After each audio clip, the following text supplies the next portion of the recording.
All right, ladies and germs. Shortly, we will be going live with Sandy Ryan of Darby. It's what time is it here? It's 8:50 in the morning here. It's 2 p.m. over there in the United Kingdom. I've already sent her the link. I touched base with her yesterday to make sure she's still available, and she said that she is. So I will assume that she'll be joining us shortly.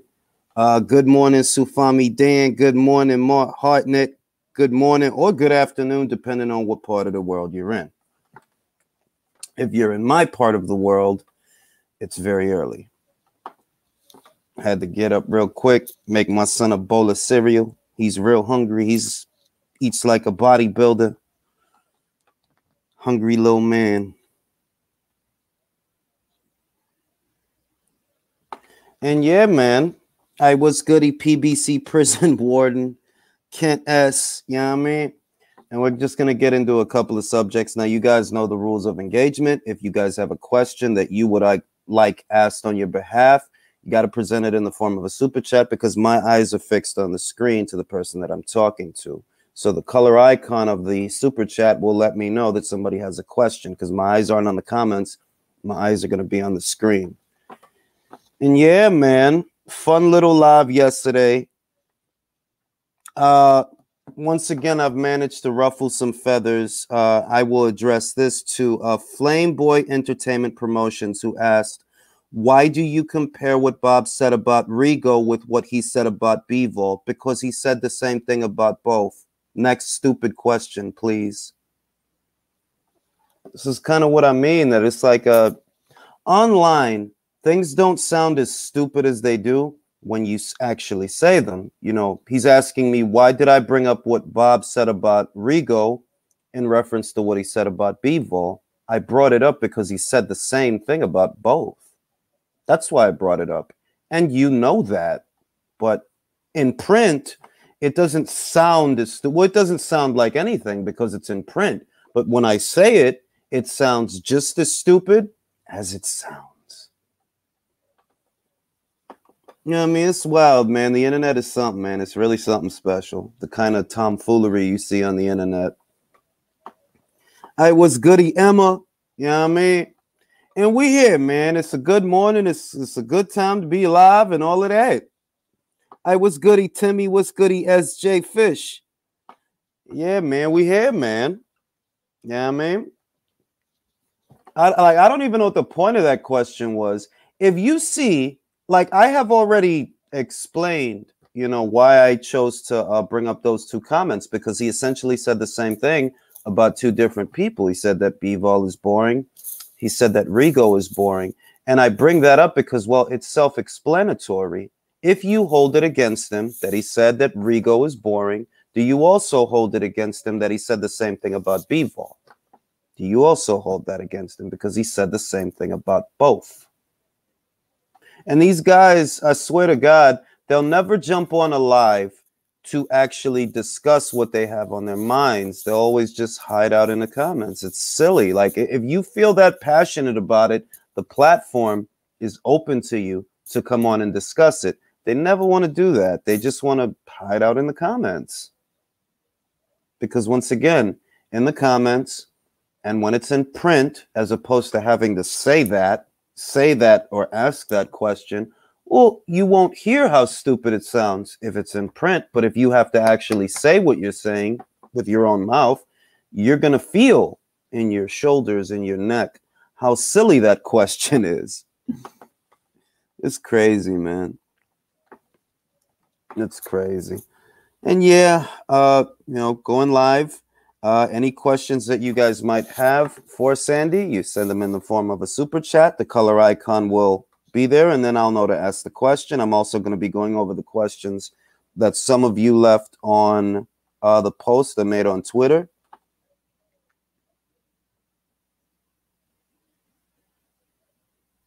And yeah, man.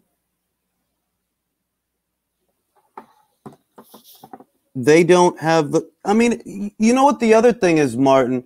It's not just debate, because everything is not a debate. There is discussing, which is the exchange, you know, discussing things, which is the exchange of ideas and different viewpoints.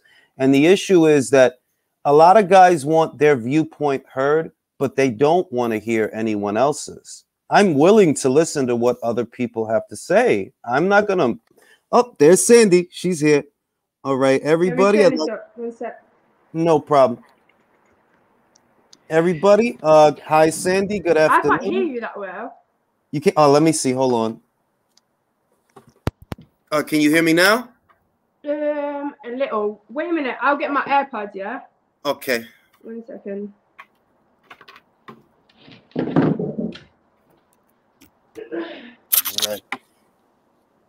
All right, we're going to get into it. And once again, anybody who has any questions, I'll present them in the form of a super chat, and I will ask the question for you.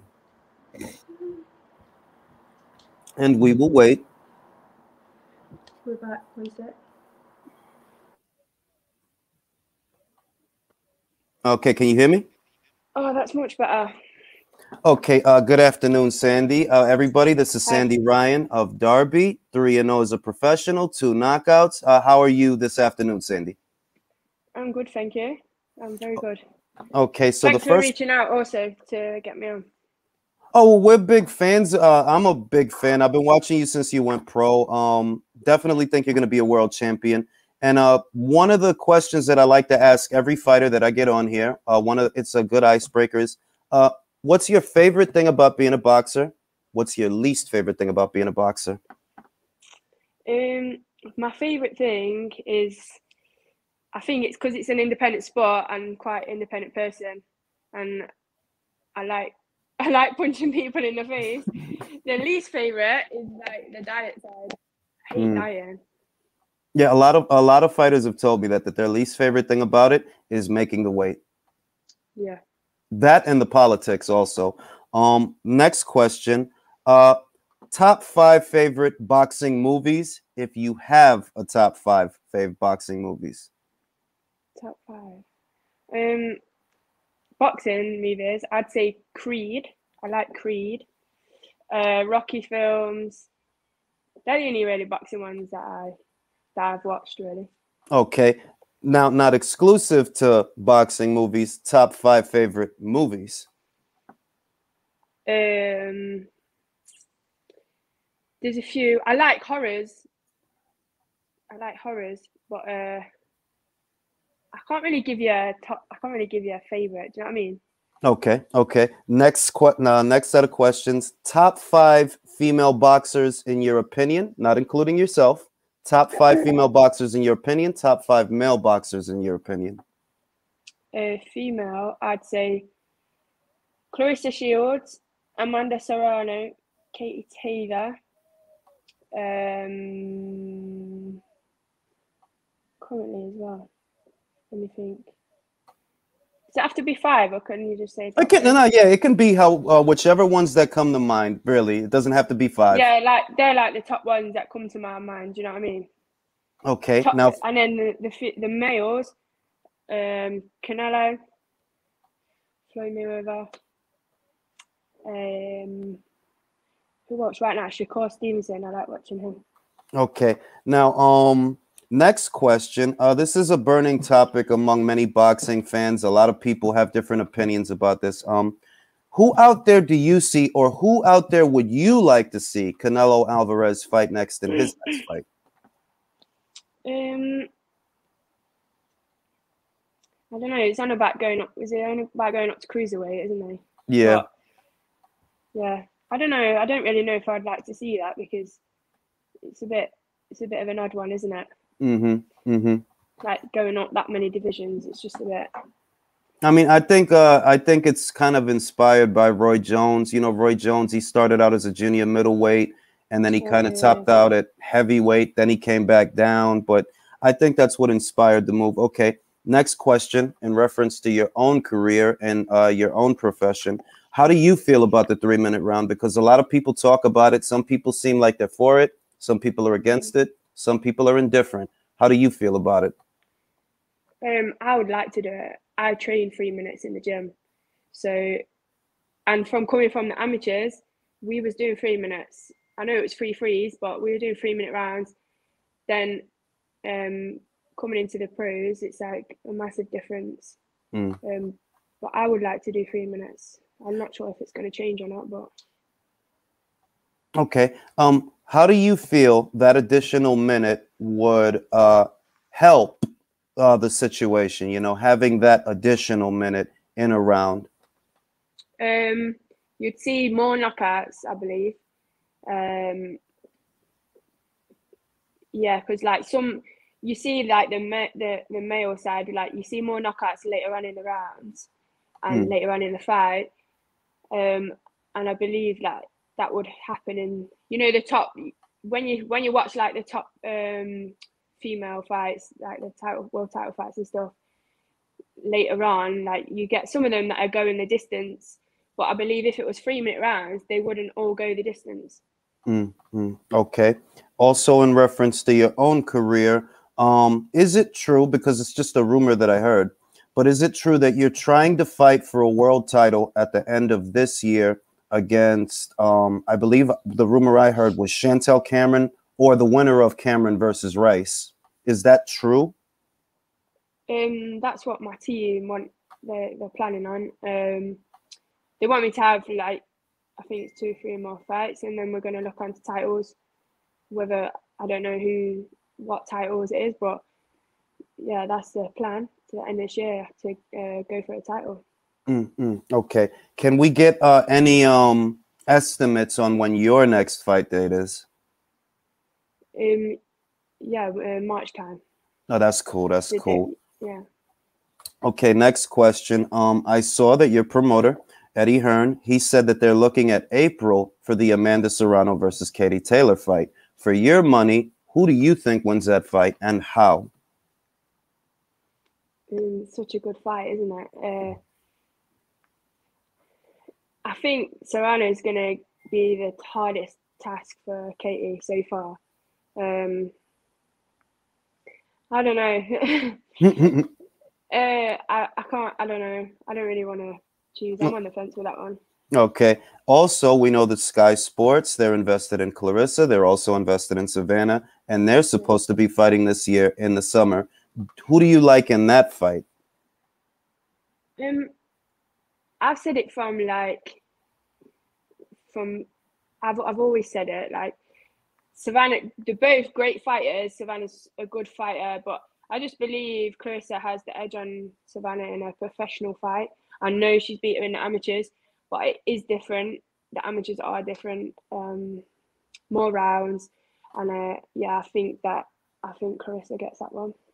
Okay, now we also know that they're trying to schedule an Anthony Joshua versus Usyk rematch. Don't know if you saw the first fight, but if you did, how do you feel about the rematch? How do you feel, given what information is out there? How will the rematch go? I don't know. I just feel like Anthony's got to fight like a different fight this time. He's got to like get that fight back in him, that dog back in him, like he had in his early stage of his career, and like take it to Usyk. But okay, yeah, that's what I think. Where do you think he went wrong in the first fight? When you were watching it, what was going through your mind round by round? I think like it's hard if he's trying to box a boxer that is much more clever boxing wise. So that's why you've got to have a bit of more fight in you when you're against someone who's like a boxer. Do you know what I mean? Obviously, you can box as well, but if you can take it to him, then I believe he would have had more chance. But Now, in reference to yourself, and I've always wanted to ask you this, in the opening round, when the fight starts, is it your intention to take your opponent out by way of knockout, or does it just happen on its own?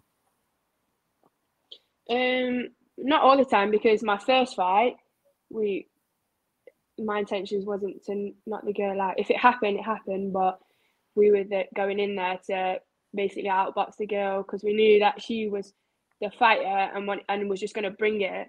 So, but my last two fights, and especially after my second fight, I see that people want to see knockouts in professional boxing.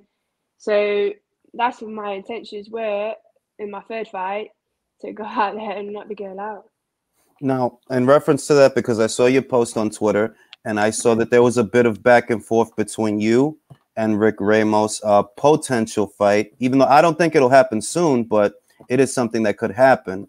A potential fight between you and Summerlin. Just talk to us, everybody, about that. Well, intentionally, I wasn't when I tweeted. Like, I don't follow him, but he replied to one of my tweets, and I just took it like as a disrespect. Like, he's a trainer and a manager, so he knows that in a professional's career, at the start of their career, they're fighting people that, like, they're not always winning records, so they're just building their career. He said against quality opponents. So I just said, I'll fight your girl, and I was referring to Jessica McCaskill. Oh.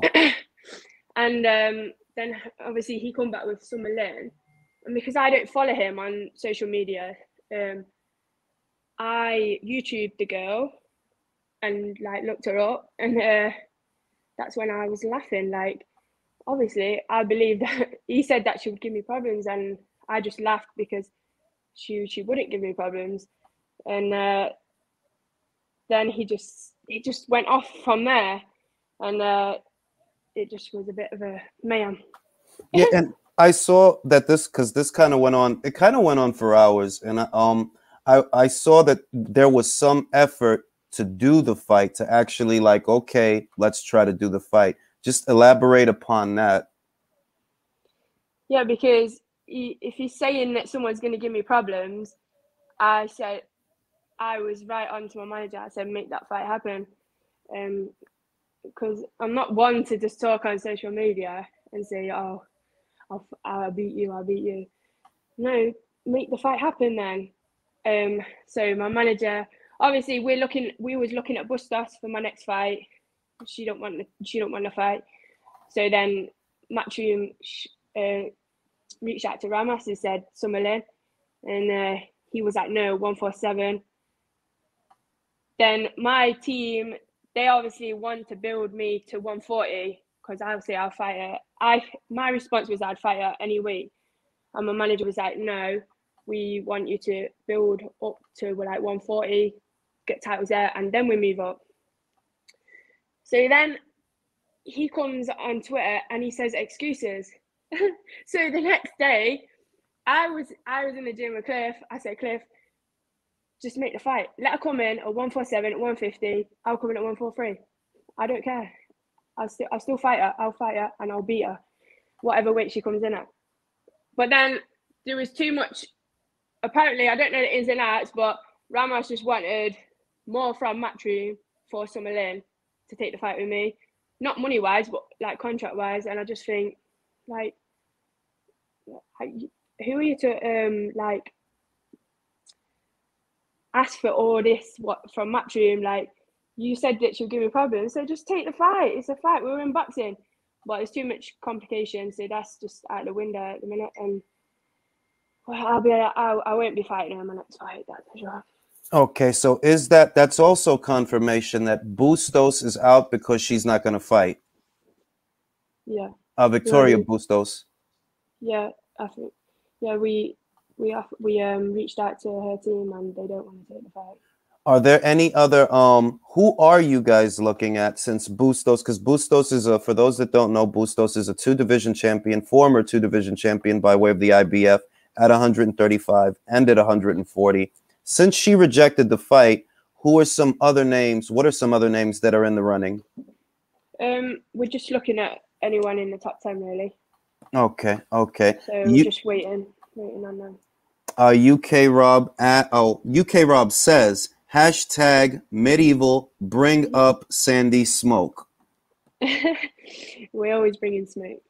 Now, who do you imagine wins the Kaylee Rice versus Chantel Cameron fight, which is for undisputed in your weight class? It's going to be a good fight. Kelly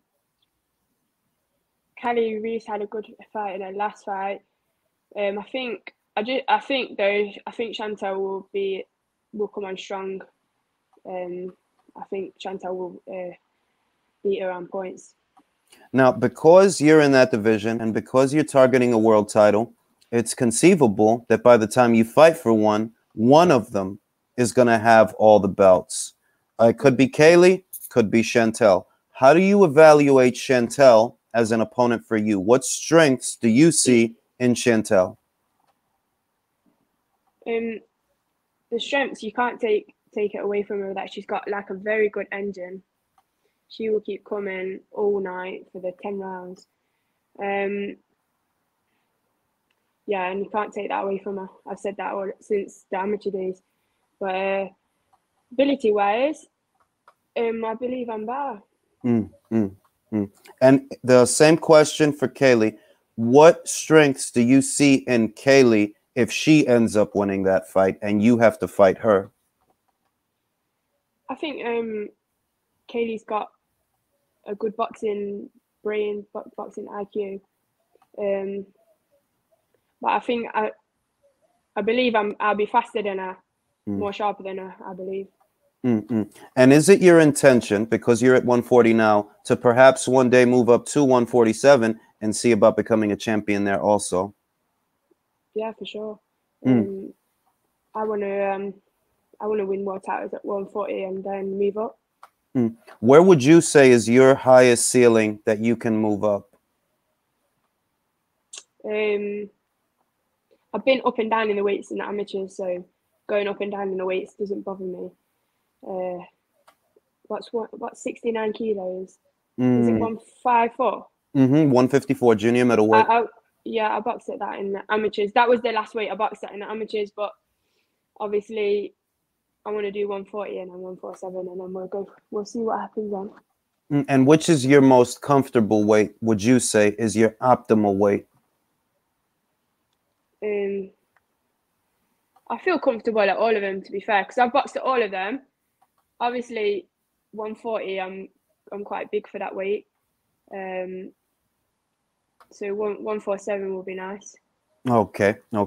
Now, in the previous year, there were a lot of really good fights. Mayer versus Baumgartner, McGee versus Cameron. In 2021, what was your fight of the year in women's boxing that you enjoyed the most?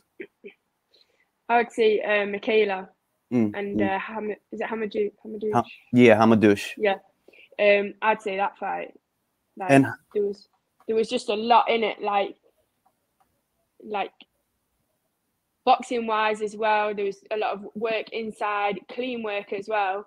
Like good boxing, good to watch. Like if you're a real boxing fan, that fight was a real good fight to watch. That was a really good fight to watch. Now that you've seen that fight, and I'm sure you've seen Alicia Baumgartner versus Terry Harper, we know that basically they're trying to line up Baumgartner at some point for Mayer. Who do you like in that fight? That's going to be such a good fight. I don't know, I'm on the fence with that one, but I can't wait to see that fight. Yeah, it's going to be a great fight. All right, let me think. I got a couple of questions for you right here by way of Twitter. A lot of people had a lot of questions for you. Let's see. Someone who I think you're familiar with, Clifton Mitchell asks, ask why she likes chocolate biscuits so much. Oh my God. When I seen him tweet that, I was like, you idiot. Nah. You don't really want to hear the full story, but yeah, when I come back in the gym, before I turned pro, after I had my shoulder operation, I was a bit heavy, and he was just blaming it on chocolate biscuits. So that's that's the quickest way to explain it. Okay, JP Sanders asks, do you think you will have 3 to 5 fights this year? I hope so. Hope 5. Okay, he also asks, do you have theme parks in the United Kingdom? Theme parks, yeah.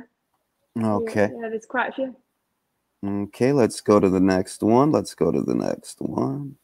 At what point did you recognize, Mr. Arter asks, at what point did you recognize that your skills and ability match your confident, calculated, seek and destroy mentality? Basically, when did you realize you wanted to be a fighter? Not long after I walked in the gym, really. I was always sporty. Like I played football before, and then when I watched my older brother fight, and then I just got in the gym and I just loved the sport. Mm, mm. Okay, let's see. We got a lot of questions. Let's see. Perry Pepsico asks, who would you say out of the 3 opponents you fought was the best one? Kirsty Bavington, Alexandra Vujovic, or Maria Capriolo? I'd say Bavington was probably one of the best ones out of my 3. Yeah, I agree with that. I saw her with April Hunter. I was surprised because I actually thought April would beat her, and I was surprised how it went. I think Kirsty's now she's on a 2-fight winning streak. She's doing good. So, and with respect to her, when I saw her fight you actually made it look easy. Like you made it, and I think that was your very first fighter. I think that was that was your first, and it was like wow. So I think it's a victory that aged well. Because you made it look easy, because it was your pro debut, but she's still out here winning fights and giving other people problems. Yeah, she's doing well. So that's really cool. Next question. Okay, we know that Wilder is coming off the loss to Tyson Fury, and it's questionable who he will fight next. But who would you like to see him fight? I don't know. I seen something on Instagram the other day about Derek Chisora wanting to fight him. That would actually be a good fight, to be fair. I think it would be. A lot of people have different opinions about that fight, but styles make fights, and because of the styles of them, I feel like that would be a really good fight. Who do you like for the fight to win? Wilder. Wilder would beat him, I think. No. It would be tough. It would be a good fight. Now, Tyson Fury, Dillian Whyte, they have their situation. We don't know if it's going to result in a fight, but if it does, who do you pick to win that fight? I think later on in the rounds, it's going to be tough for Dillian, but I think later on in the rounds that he could stop Tyson. I think it will be to the body. You think he could stop Tyson Fury? Really? You're one of the few people I've heard say that. I actually agree with you. I think a lot of people. Are you serious? No, I'm being serious. You're being serious? Yeah. Okay. Yeah. I agree with you. I think that because Wilder and Dillian are different. They're different fighters. They have different ranges. Wilder throws really good straight right hand, but Dillian's good on the inside and he works the body, which Wilder doesn't really do. He doesn't really work the body. I saw him work it a little bit in the last fight. He was throwing a stab to the body from the outside, but he was in that first round. While he was doing that, he was actually looking all right. Seems like he got kind of tired after that. Dillian, to me, he's more of an inside guy. He throws more. He likes to crowd guys more. So I actually think, no, he stands a decent chance to where, I'd like to see that fight. He stands a chance. And most people don't give Dillian a chance in that fight. I don't know why. Well, hopefully it happens, and then we'll see. I hope so too. Usyk versus Fury, a very confusing fight. I even now I don't know what that fight is going to look like, honestly. But what does your gut tell you, and what does your boxing brain tell you about that fight? I feel like that would be very much like a chess game, wouldn't it? They're not gonna. They're just. I don't know. They're both going to be on the outside trying to pick each other off, and I feel like that's how the fight would go. I don't. You know why I don't think that? Because I'm like, that's. I feel like that's where Anthony Joshua went wrong. Boxing him as opposed to using his size and power. Whereas Tyson, he has a good engine, he has a good chin, a lot of size, and because he has that size, he can step into his jab and use his power. Usyk is smaller. He can make it to where it's hard for him to move. So I'm like, I don't know if it would. That's what I mean. Like, I don't know if it would be a chess match. Yeah, I understand what you're saying. Yeah. Who knows? Like Tyson Fury, he fights. You don't even know how he's going to come out and fight sometimes. Yeah, and that's what makes it. That's why I call it confusing, because Tyson could box him. He could box him. He's got the reach. He's got the height. He's got the feet, the jab. He could box him. But who says he's going to box him? What if he tries to pressure him and lean on him, tie him up and get him tired and then try to take him out? You never Yeah. know. Yeah. Oh, what does your gut tell you about that fight, though? No boxing, no nuts and bolts. Just what does your gut tell you about who wins that fight? I don't know.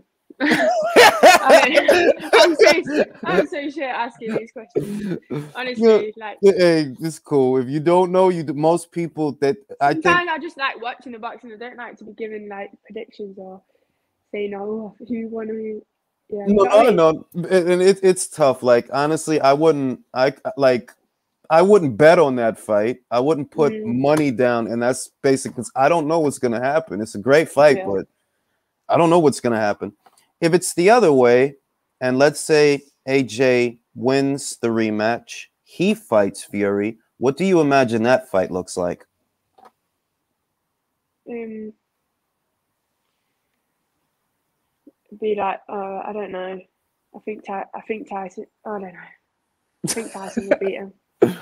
Okay, it's tough. I know it's tough. It's like it's hard to make up. You're like, bro, I don't know what's gonna happen. I want to see the fight. I don't know what's gonna happen.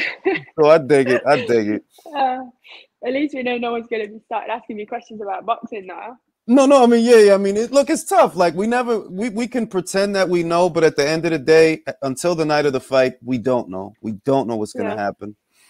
Okay, so we're seeing that your promoter. Eddie Hearn, he's trying to do a Devin Haney versus George Kambosos Jr. fight. What was your reaction to George beating Teofimo, and how do you think Haney versus George plays out? I thought Teo was going to beat him, to be fair. So, and then I was shocked with how he come out in the fight, like trying to knock him out in the first round, and then because I feel like at that level you can't go out to look for a knockout.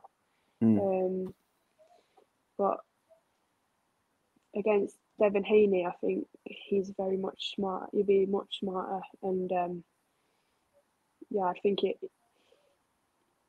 beat Kambosos. Yeah. What about Vasyl Lomachenko? He's currently ranked #1 WBO. He's also in the running for a George Kambosos fight by way of the WBO. How do you evaluate his chances against George? Lomachenko. I think he'd beat him. No, that's the most common answer I get. Everybody I ask about this is like Lomachenko will beat him. Australia, wherever, he'll beat him. Yeah. That's cool. That's cool.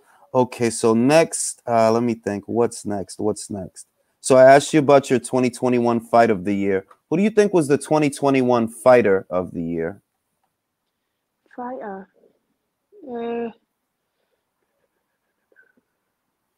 What, male or female? Either one. I'd go with Canelo because he's one of my favorites. Everybody likes, well, most people I talk to like Canelo, you know what I mean? Only on certain parts of Twitter do I see people very upset. I'm like, dog, like, there's like 8 people that want to fight this guy. He can't fight all 8 of them. If he picks one, the other 7 gotta wait. Like, everyone will want to fight him though, won't they? Payday. Now, you saw Canelo versus Plant, right? Yeah.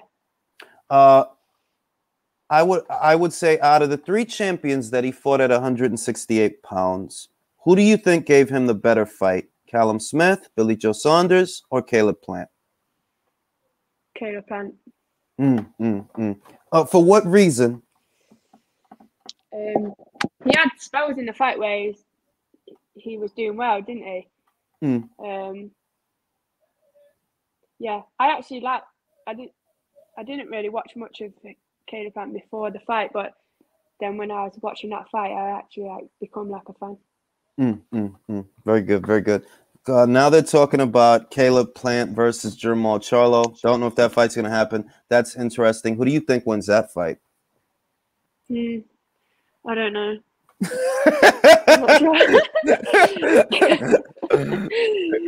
It's tough, man. It's tough, man. It's hard to make a decision, man. I dig it. Let's see what else. Is one thing I noticed? Sky has a stable of fighters now, and a stable of female fighters now, and I wonder how possible it is for Matchroom's girls to perhaps fight Sky's girls. Is there any kind of conversations like that, like perhaps you versus April Hunter? Well, I don't really know what goes on behind the scenes, but I remember I think my first fight we offered April Hunter in the fight, but she said she didn't want it. So Okay. I don't know what she's doing now. She's just left to Bavo. Whether she's, I don't really know. Oh, okay. I didn't even know that was a potential fight. Okay. Next set of questions. Favorite song that's on the radio, or just favorite song in general? What is in Sandy Ryan's playlist? Oh, my playlist is a bit of a mixture. Yeah, it's a bit of a mixture. The only thing that I don't listen to is like rock music and stuff like that. But I like all kinds of music, to be fair. What's your favorite punch to land on an opponent? Left hook to the body. Yeah. Favorite exercise, least favorite exercise? Favorite exercise, I'd say, boxing wise. Sparring and pads. The least exercise. Least favorite. Yeah. That was my favorite, sparring and pads. Okay. My least favorite, I'd say like running and yeah, just stuff like that. Just put me in a boxing ring all day, every day, and I'll enjoy that. But then you've got to do all the other stuff that people don't see you doing to get you to the fighter that you are. What's a fighter, if you have a fighter, that you actually drew inspiration from while you were coming up as an amateur? There's a few, but I always looked up to my brother when I was coming up as an amateur because he was a pro at the time. So I always looked up to him. Not that he done everything right, but I always looked up to him. Do you know what I mean? So that was that works too, because if that's your influence, your brother, who's also a professional fighter, that works too. That was your influence as you were coming up as a fighter. Let me think. I'm trying to think. Good. Not a hard boxing question. A different one. No. I'm no more predictions. No more predictions. I got you. All right. I guess, what is your message to all the girls at 140, the ones that got belts, the ones that don't, the contenders that are in the way? What is your message to these fighters? What do you have to say to them? Just be ready. Like when the fights are made, and whoever wants it can get it. Oh, right. All right. Sandy, thank you for your time. Have a great afternoon. Always welcome back on the channel. Everybody, Sandy Ryan. Thank you. Appreciate that. Thank you very much. All right.